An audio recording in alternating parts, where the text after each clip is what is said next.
So, what kind of art do you make? As an artist, I get this question all the time. And I realize that this is just another way of asking, who are you? When I was younger, I really struggled with this question because I never felt like I was this or that. I'm Chinese American, born in the US, and I grew up north of Pittsburgh, in a town where no one really looked like me. I want you to imagine being a small child, born in this country, being asked over and over again, where are you from? As if to say, you're American, but not quite like us. I remember even being asked questions like, why are your eyes so small? And it was these questions, these experiences that made me feel like there was something wrong with me for not looking like everyone else, and that I didn't truly belong. I also didn't speak Mandarin or Cantonese growing up, and even though my parents, they tried their best to teach me, I just didn't want to learn. I didn't want to speak a language that wasn't being spoken by my friends. I didn't want to be more different. So that disconnected me from those that did look like me. Not truly American, not Chinese enough, not this or that. Looking back, it makes sense why I fell in love with anime, manga, video games. Those stories of characters that started off weak, filled with doubt, but trained to get stronger and level up into this ultimate version of themselves to overcome and defeat these impossible adversaries, these final bosses. As a kid that struggled with confidence, identity, belonging, I found these stories, these heroes, to be so inspiring. At age 4, I started drawing my favorite characters. Goku from Dragon Ball, Naruto, Sonic the Hedgehog, Mega Man, Bomberman, Kirby. I remember spending countless hours at the kitchen table of my grandparents' house, drawing these characters on pieces of paper that my grandfather cut down to a small size and left in a stack for whenever I came to visit.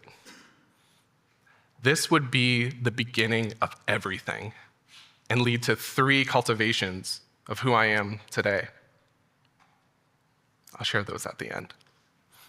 So I'm a child of the 90s, early 2000s, and this was a time when being on the computer was becoming more of a thing. So naturally, I wanted to make art on the computer. This led me to studying graphic design in college, and part of that degree was to take art studio classes. And I met so many amazing artists at that time.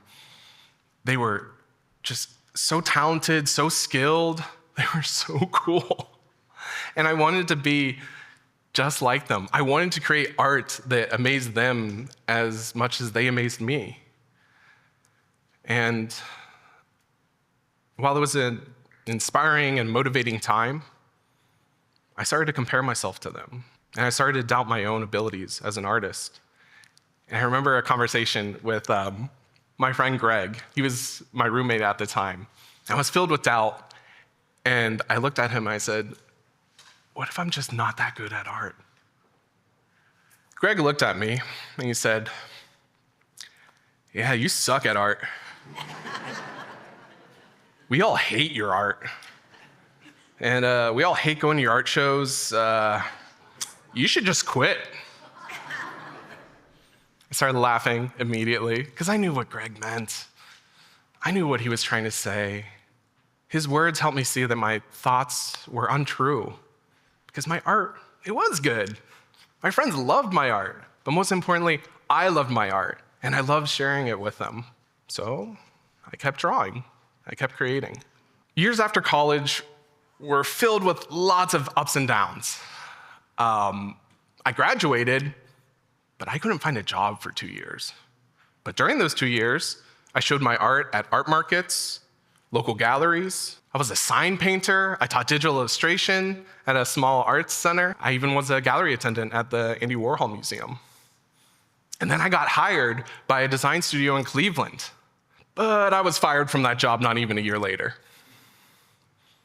when I had to make a big decision. Do I move back home to Pittsburgh? Do I find another job with another company? It has been over a decade since I made the decision to stay in Cleveland and work for myself. And it was these ups and downs in life that gave me the opportunities to commit and recommit to the work that I love doing. And is the reason why I'm here today. I discovered my drive, my independence, and that I would rather work with people, not for them. A few years after that big decision, I started earning more and more recognition for my work.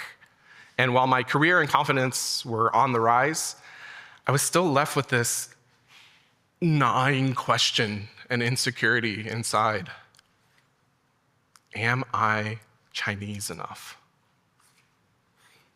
Around 2019, I started exploring and using my art practice to answer that question and reconnect with my Chinese heritage and ethnicity by using Chinese characters, imagery, design elements as part of my own visual language as an artist, to express my own unique ideas and emotions. Around that time, I was also getting public art commissions, and a lot of my projects were in Cleveland's Asiatown. Through my art, I was able to connect with those that looked like me, other Asians, that, were not born in the country, that were, born here. And the work resonated with them, and they opened up and shared with me their stories, their similar experiences of not fitting in, questioning their worth. And it was a time that I felt so seen and connected, not just to others, but to myself. So I mentioned the 3 cultivations, right, from these experiences. Number 1, am I good enough? Wrong question. Better question? Is what I'm doing fulfilling?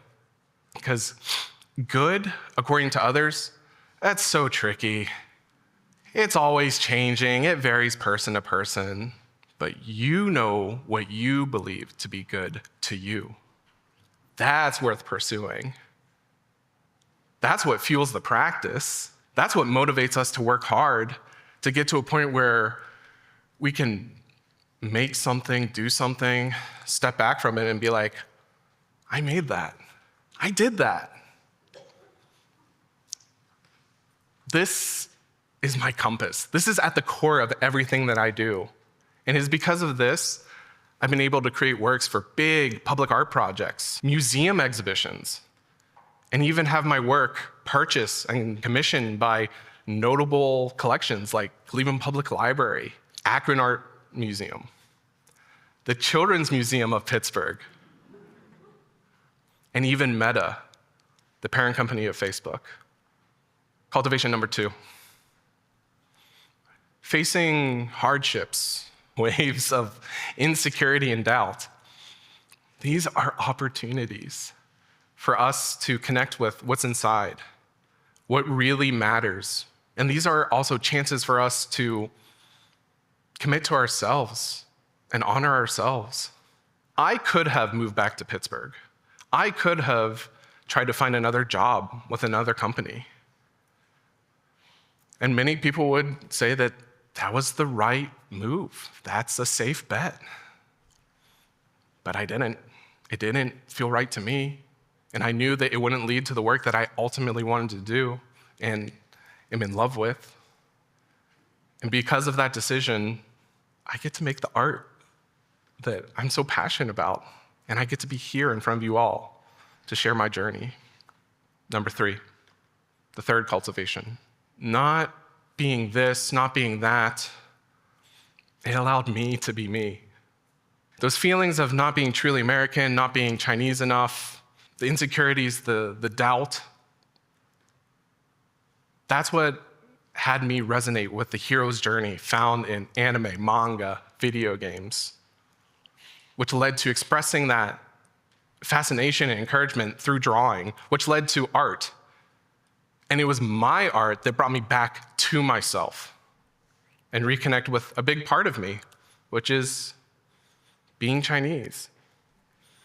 It is those hardships that I experienced very, very young that gives me a story to share and allows me to create work that others can see themselves in and hopefully be inspired and encouraged by.